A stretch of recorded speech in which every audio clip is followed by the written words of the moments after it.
शादी हुई तो मैं बहुत डरी हुई थी क्योंकि मेरे पेट में किसी दूसरे का बच्चा था। इसीलिए मेरी माँ ने मुझे 1 माह में शादी करके विदा कर दिया था। यह सच किसी को ना पता चले, वह मेरा पति तो खुद एक डॉक्टर था। मैं इसी परेशानी में थी, तभी पति कमरे से आया और मुझे देखते हुए बोला, तुम्हारा चेकअप करना है। अगर मेरा शक सही हुआ तो डिवोर्स दे दूंगा। मैं और ज़्यादा डर गई।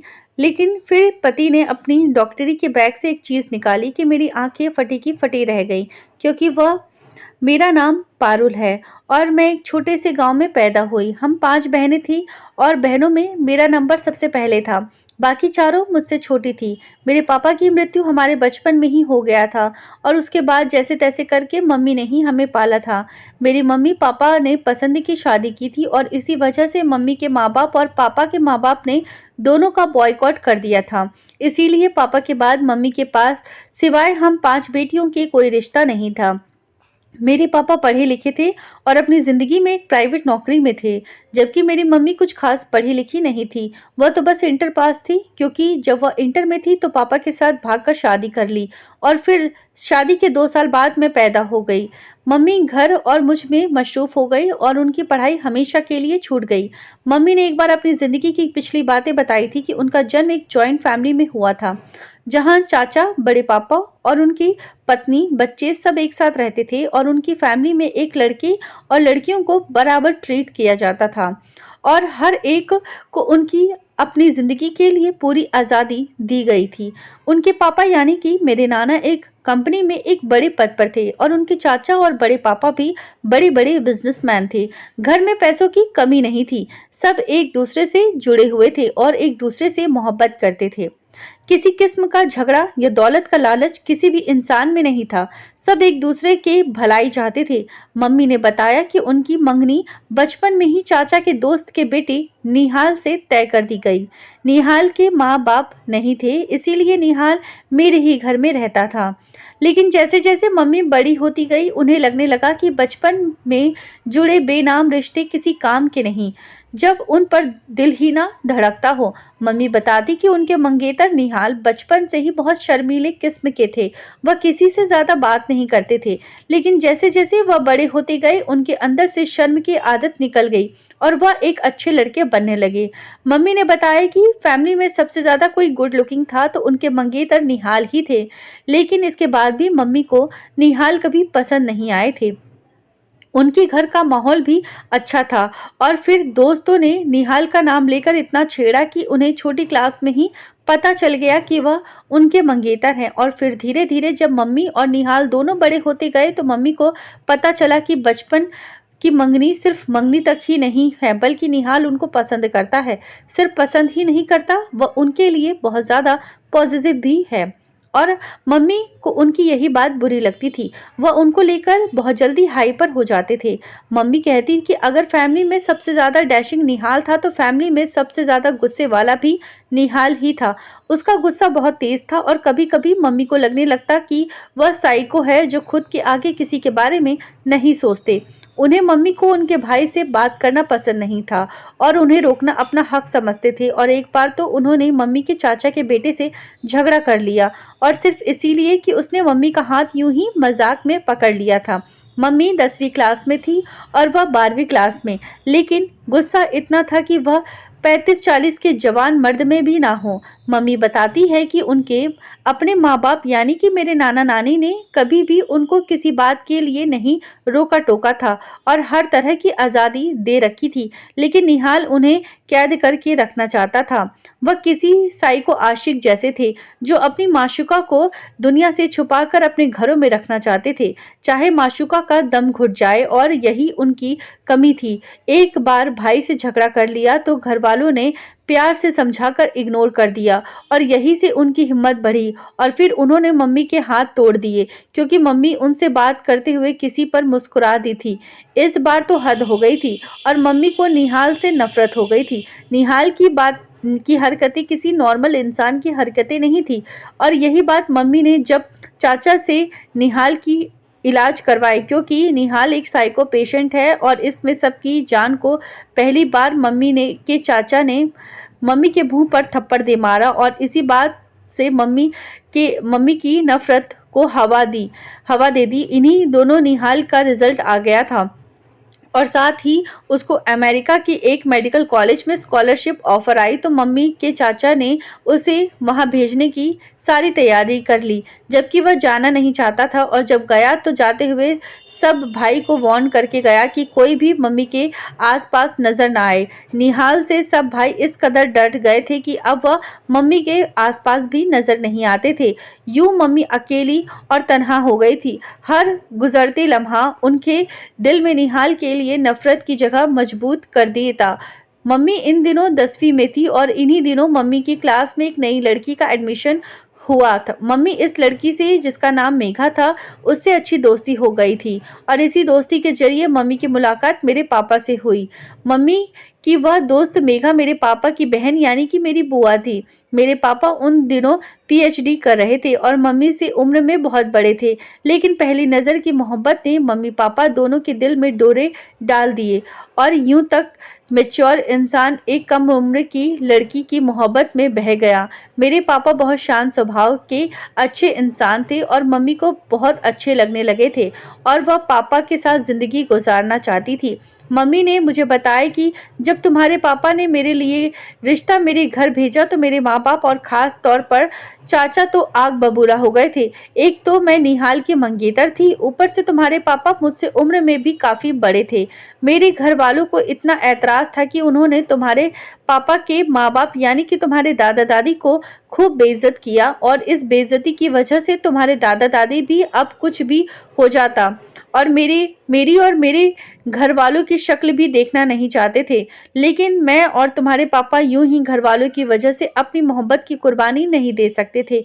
इसीलिए लाख घर वालों के मनाने पर भी जब वह ना माने तो हमने छुप कर शादी करने का फैसला किया और एक दिन चुपके से शादी भी कर ली। यह खबर जब मेरे घर वालों ने सुनी तो जिंदगी में पहली बार मेरे पापा ने मुझे मारा था और फिर शायद उन्हें मुझ पर तरस आ गया था, तो उन्होंने तुम्हारे पापा को बुलाया और मुझे उनके साथ यह कहकर भेज दिया कि अब उनका मुझे और मेरा उनसे कोई रिश्ता नहीं है। इसीलिए अब वह कभी मेरी शक्ल देखना नहीं चाहते और चाचा ने यह भी कहा कि जितनी जल्दी हो सके हम दोनों यह शहर छोड़कर चले जाएं, क्योंकि निहाल को पता चल चुका है और वह गुस्से से पागल हुआ इंडिया आने को तैयार है और अगर वो आ जाएगा तो तुझे और तुम्हारे पापा को जिंदा नहीं छोड़ेगा। मैं उसको जानती थी कि वह कितना गुस्से वाला इंसान है, इसीलिए मुझे उस शहर को छोड़ना ही बेहतर लगा। और दूसरी तरफ तुम्हारे दादा दादी भी गुस्से से भर बैठे थे। उन्होंने तो हमें घर में घुसने भी नहीं दिया और दरवाजे से ही विदा कर दिया था। मैं और तुम्हारे पापा इंदौर आ गए। तुम्हारे पापा पढ़े लिखे थे और उन्हें अच्छी नौकरी मिल गई और जिंदगी बहुत अच्छे से गुजरने लगी थी और ऐसे ही हमारा आशियाना खुशियों से भरा होता अगर तुम्हारे पापा को भगवान अपने पास न बुलाते। मैं उनकी बड़ी और समझदार बेटी थी और वह अपनी हर बात और हर दुख मुझसे यूं ही बांट लिया करती थी जैसे हम दोनों सहेलियां हों। मम्मी अपनी पिछली बातें करते करते यूं मायूस हो गई थी और मुझे भी पापा की याद आ गई थी। मैं 14 साल की थी जब मेरे पापा का हार्ट अटैक आया और वह दुनिया से चले गए। उनके साथ ही जिंदगी और उनके बाद की जिंदगी में बहुत फर्क था।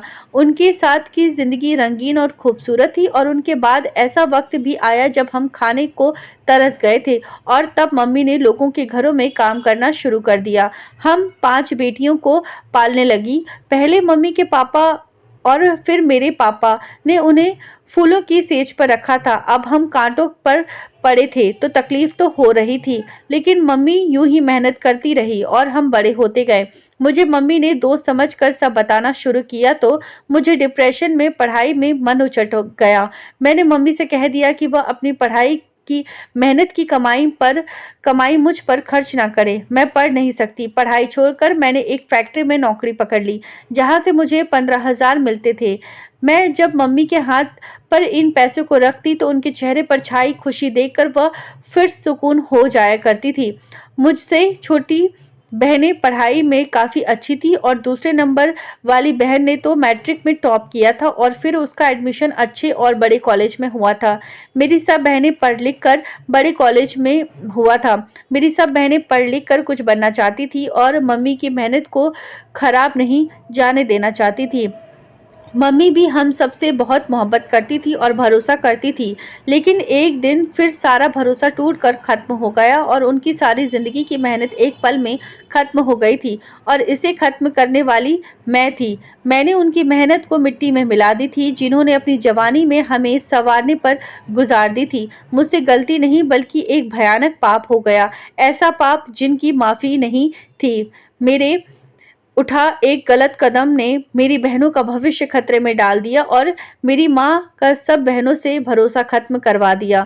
मैंने यह किया था जिससे आसमां सिर्फ मेरे सर पर नहीं बल्कि मेरे साथ साथ मेरी माँ और बहनों के सर पर भी गिरा था और ऐसा गिराया कि अब हमें में से किसी की हिम्मत नहीं हुई थी कि हम सर उठाकर चल सकें।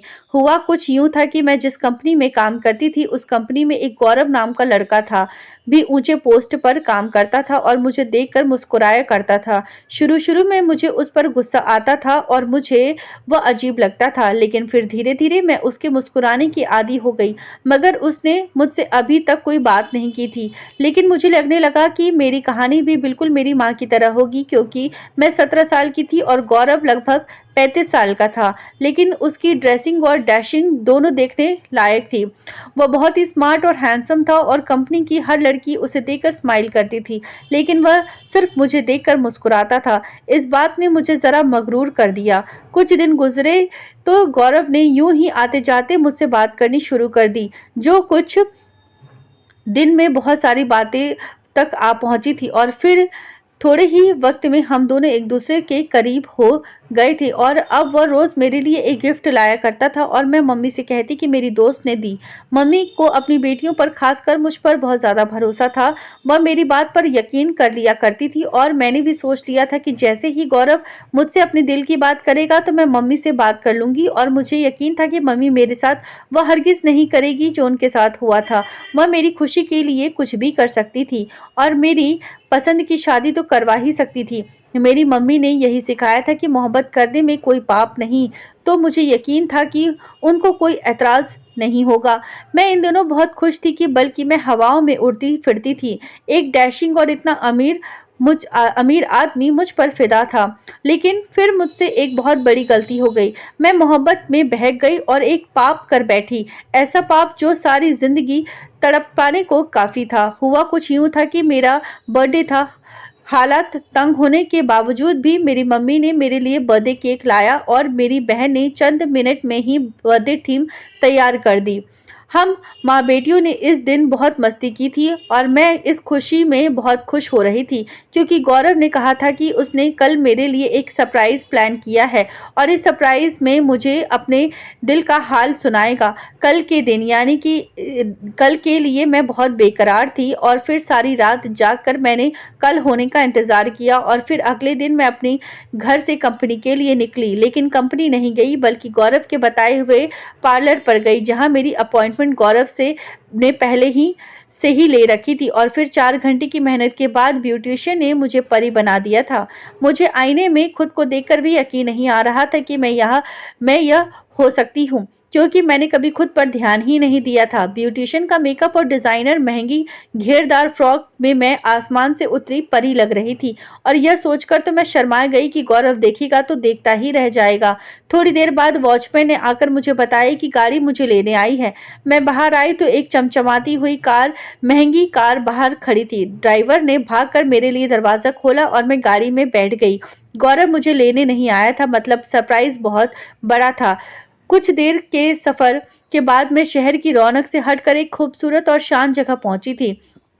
सामने ही खूबसूरत फार्म हाउस था। फार्म हाउस के अंदर आ गई। सीढ़ियों पर फूल ही फूल थे। मैं इतना खुश थी कि मैं सब कुछ भूल चुकी थी और याद था तो सिर्फ गौरव। मुझे इतना स्पेशल फील करवाकर उसने मेरे दिल में अपने लिए मोहब्बत और बढ़ा दी थी और वह फूलों से ढके रास्ते से होती फार्म हाउस में दाखिल हुई तो फार्म हाउस की सजावट देखकर दंग रह गई। मेरी फ्रॉक गुलाबी रंग की थी और सारे फूल भी गुलाबी ही थे और यहाँ तक कि गौरव ने भी गुलाबी 3 पीस सूट पहन रखा था। यह सारी तैयारी मेरे बर्थडे के लिए थी और एक बहुत ही खूबसूरत केक मंगाया था जिस पर मेरे जैसी गुलाबी फ्रॉक पहनी गुड़िया बनी हुई थी। मैंने गौरव के साथ मिलकर केक काटा। गौरव ने गिफ्ट में मुझे डायमंड का सेट दिया और इतना महंगा गिफ्ट इंसान उसी को देता है जिसे वह मोहब्बत करता है। गिफ्ट के बाद एक और गिफ्ट था। जब गौरव मुझसे मोहब्बत का इजहार करता, वह मेरा हाथ पकड़े मुझे एक कमरे में ले आया जो अंधेरे में डूबा हुआ था। फिर जैसे ही गौरव ने लाइट ऑन की, मेरी आंखें हैरत से फटी की फटी रह गई क्योंकि उस कमरे में कोई ऐसी जगह ना थी जहां मेरी फोटो ना हो। हर तरफ मेरी ही फोटो थी। और फिर गौरव ने घुटनों पर बैठकर मुझसे अपनी मोहब्बत का इजहार किया और मैं खुशी के मारे कुछ बोल भी नहीं पा रही थी। गौरव ने मेरी उंगली में अंगूठी पहनाई और मुझे जोर से अपने सीने से लगा लिया। मैं उसकी पनाहों में बहुत खुश थी। गौरव ने मोहब्बत में एक कदम आगे का सफर किया और मेरी फ्रॉक का बाजू थोड़ा नीचे कर दिया। मैं उसकी इतनी मोहब्बत देखकर खुशी में मदहोश हो चुकी थी। मैं इस मदहोशी में क्या क्या हो गया मुझे होश ही नहीं रहा। उस दिन गौरव ने मोहब्बत में आगे की हद पार कर दी और मैं उसका पूरा पूरा साथ दिया था। और जब मेरी मदहोशी कम हुई तो मैंने खुद को बेड पर गौरव की पनाहों में पाया था। मैं बहुत बड़ी गलती कर बैठी थी, इसका मुझे एहसास हुआ था। लेकिन गौरव ने यह कहकर तसल्ली दिला दी कि वैसे भी हम दोनों बहुत जल्दी शादी करने वाले हैं, तो इतना चलता है। मैंने उसकी बेपनाह मोहब्बत देखी थी, इसीलिए मैं खामोश हो गई थी। लेकिन इसके बाद बार बार मैं और गौरव यह पाप करते रहे थे और वह मुझे बार बार तसल्ली देता था और अब वह शादी की बात को भी टालने लगा था। मुझसे महसूस हो रहा था कि उसे मेरी करीबी के सिवा मुझसे कोई दिलचस्पी नहीं है। और तभी एक दिन अचानक से मेरी तबीयत खराब हो गई तो मैं डॉक्टर के पास गई।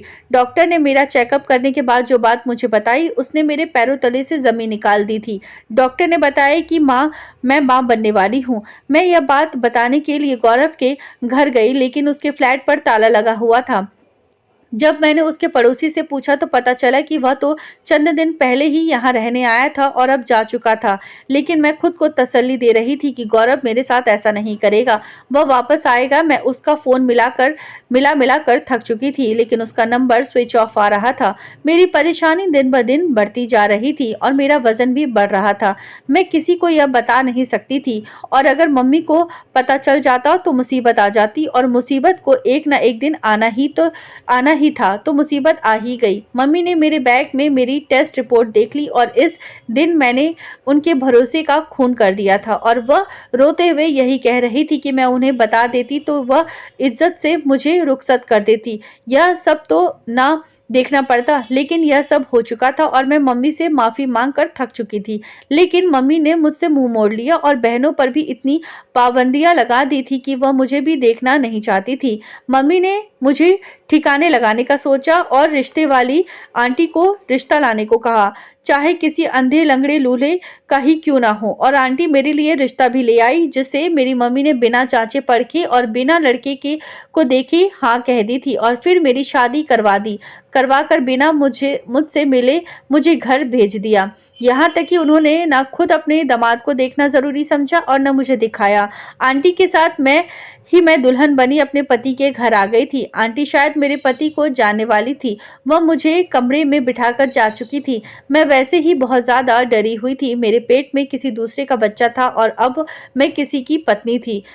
मम्मी ने कहा था कि यह बात किसी को बताने की जरूरत नहीं है, इस बात को छुपा कर रखूं और कुछ दिन बाद बता दूं कि मैं मां बनने वाली हूं, तो मेरा पति समझेगा कि यह उसी का बच्चा है और मेरी बदनामी भी नहीं होगी। लेकिन अभी कुछ देर पहले जो आंटी कह कर गई थी, वह मेरे रोंगटे खड़े कर देने के लिए काफी थे। आंटी ने कहा था कि मेरा पति डॉक्टर है और अगर वह डॉक्टर था तो उससे चाहकर भी सच नहीं छुपा सकती थी। आज शादी की पहली रात थी।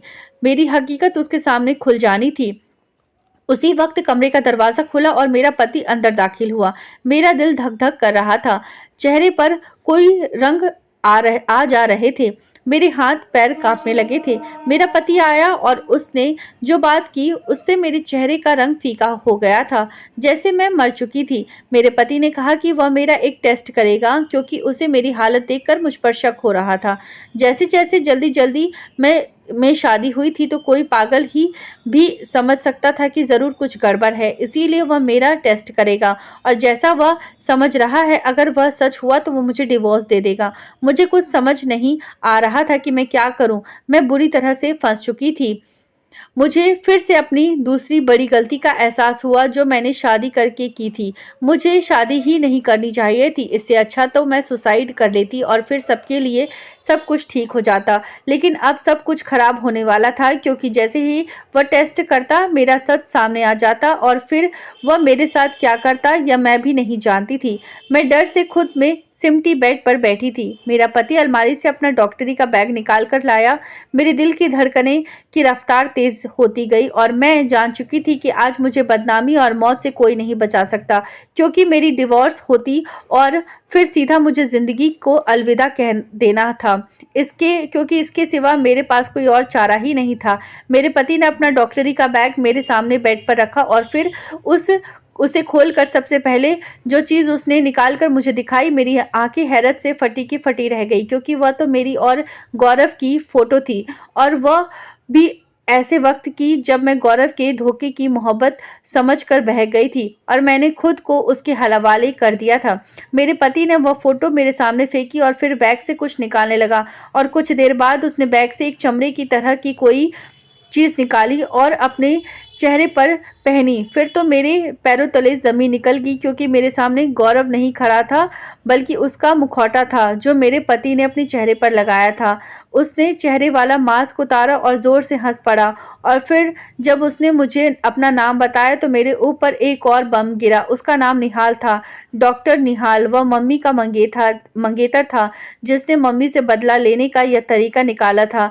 वह सब अपना कारनामा मुझे बता रहा था कि कैसे उसने मेरी मम्मी को ढूंढते हुए इतने साल लगा दिए और जब उसने मुझे देखा तो मुझ में मेरी मम्मी की आदत नजर आई और फिर कुछ दिन में सब कुछ उसे पता चल गया और तब उसने यह खेल खेला। इंसानी शक्ल का एक मास्क उसने बनवाया और वह पहनकर वो मुझे धोखा दे रहा था ताकि मेरी माँ वैसे ही तकलीफ से गुजरे जैसे मेरी माँ के भाग जाने के बाद वह तड़पा था और उन्हें ढूंढता रहा। और फिर उसने मेरा इस्तेमाल किया और फिर इतना घिनौने तरीके से मुझे इस्तेमाल किया। मम्मी ठीक कहती है कि निहाल एक पागल आदमी है और इस वक्त कोई जंगली लग रहा था। वह सच में साइको था और मुझे उससे डर लगने लगा था। वह मेरी मम्मी से बदला लेने के लिए न जाने आज मेरे साथ क्या करता। मैं एक बार फिर से बुरी तरह से फंस चुकी थी। निहाल का मकसद मेरी माँ को मौत से बढ़कर तकलीफ देना था और आधा वह मेरे जरिए दे चुका था, बाकी आधा वह मेरे ही जरिए देना चाहता था। उसने अपनी इस डॉक्टरी के बैग से रिवॉल्वर निकाला और उसमें गोलियां डालने लगा। एक माँ तो मौत से भी बदतर तकलीफ उसके औलाद की मौत पर होती है और वह मुझे मारकर यह तकलीफ मेरी माँ को देना चाहता था। मैं जो कुछ देर पहले खुदकुशी का सोच रही थी अब मौत को अपने सामने देखकर मेरी रूह कांपने लगी। मैं खुद को बचाना चाहती थी लेकिन कैसे बचाती मैं खुद को इस दरिंदे से। लेकिन फिर तभी मेरी नज़र साइड टेबल पर रखे गुलदस्ते पर पड़ी और मैंने फौरन वह गुलदस्ता उठाया और उसके सर पर दे मारा। वह चकरा कर फर्श पर गिरा था और उसके हाथ से पिस्तौल दूर जा गिरी थी। उसने मेरे साथ जो किया था वह माफ़ करने के काबिल नहीं था और इससे पहले कि वह उठ खड़ा होता मैंने कांपते हाथों से गुलदस्ता वापस उठाया और उसके सर पर मार मार कर कचूमर बना दिया। इसके बाद मैं खौफ से चीखने लगी और दरवाज़ा खोलकर बाहर भागने लगी मगर हड़बड़ाकर सीढ़ियों से नीचे गिरी थी। मेरा पूरा शरीर दर्द से चूर हो गया था और मुझे महसूस हुआ कि मेरा बच्चा पेट में ही सांस लेना छोड़ चुका है और उसके बाद मैं होश खो बैठी। मुझे होश आया तो मैं हॉस्पिटल में थी और मेरे पास मेरी माँ और मेरी आँख से बहुत आंसू निकल रहे थे। मैं अपना बच्चा खो चुकी थी। मैंने रोते हुए माँ को सारी बात बता दी और मैं यही बयान पुलिस को भी दिया कि मुझे डॉक्टर निहाल की मौत के इल्ज़ाम में गिरफ्तार करके ले गई थी। माँ ने अपनी जेवरात और घर जो पापा ने लिया था वह बेच दिया और एक अच्छा वकील करके जिसने साबित कर दिया कि मैंने डॉक्टर निहाल का खून सेल्फ डिफेंस में किया था। मुझे खुद को बचाने की ज़रूरत थी इसीलिए मैंने उसे मार दिया और मैं रिहा हो गई। माँ ने मुझे माफ़ कर दिया और मैं ज़िंदगी को हमने एक बार फिर से नए सिरे से शुरू कर दिया था। दोस्तों, आपको हमारी कहानी कैसी लगी है कृपया कमेंट में हमें ज़रूर बताएं और चैनल पर नए आए हैं तो हमारे चैनल कहानी वो अनकही को सब्सक्राइब करना ना भूलें। धन्यवाद।